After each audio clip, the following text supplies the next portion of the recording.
تماشاوان می عزیز برنامه در بازبوی دا مجبور قالا سکار کرنا بوکی کری بو نحاجی از اجبار قالا بیا کرنا بوکی بکم دعوات لبر در مالا باوی بوکی رید کد د ناوا گوند از گارو که گوند پیشا دعوات دگرتن سر دعوتوان پرد داوانا چند حو جیران باوی بوکی لحظب خوسکار دبون دکتنا ناوا سکارا جبوی سکاری دعوات ری بکن دعوات جگوند درد کد دنگ بیجا دیسا کلام دو گوتن جهازی بو که لسر عربا گا بار دکرن رووی بسکارا را نچ بو گا قوش دکرن جوانک جمالا باوی بو که و رووی العربا گا سکار دبون گا عربی دا جوتن جیران باوی بو که ریدا کم سکارا در رواندن لبروا گنده خواه حسب خود بزاندن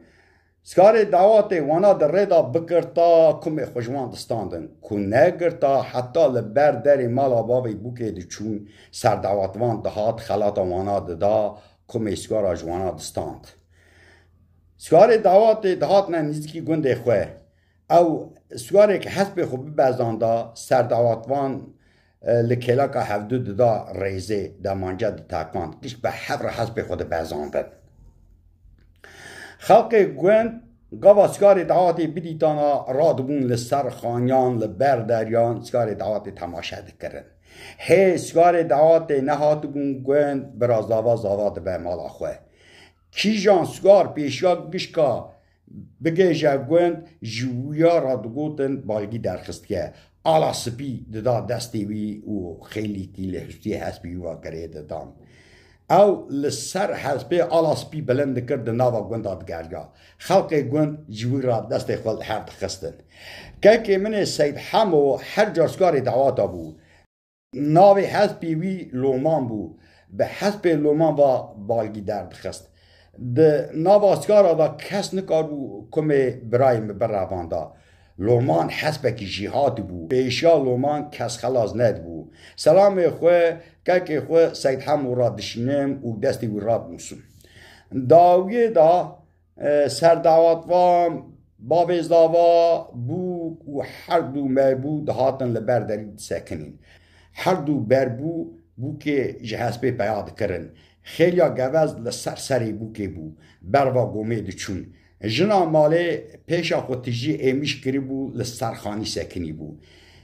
ایمیش پیشا خدا لسر سری بو که در رشان ایمیش لعرده بلاده بون زارو که گوند ایمیش لعرده کم دکرن هر دو بربو پشتا بو که سپارتن ستونا گومه خوددان کلاکا بو که بو که هر دو بربو پیاد سکنین جوانک جماله دبو نوتربان بردر گومه لآیه در واد سکنین نه هیچ خینجی جنا کسته که و گومه چند حوزگارو که گوند ده بنه پیشا جنا دا خود ود شارتن و دکتنا گومه جنه گوند چاوا دکتنا گومه خیلی بو که بلند دکرن لسر چاوی بو که میزه دکرن جهزه بو که دعانینه لبردری و دکشان نه هندر میره گوند لبرگاه مالی دا گوونده گرتن و دلیستن دنگ بیج عادل گوندیه منه برای وی فادل جی وکوی دنگ بیجه دعوات گونده ما دا کلام دو گوتن دلیستن دعوات گونده ما شین دکرن حجی امین قراب وانه دوست منه مربه کی معقوله و زانه او جی کلامات بیجه سلام خواه عادل فادل و جه حجی امین را دشینم ام برنامه خود ویدره بهلن پشتی وی برنامه ادجوارا قالا ناوروژا دعواته و جواتا روسپیا بکم ویگاوه بخاطره و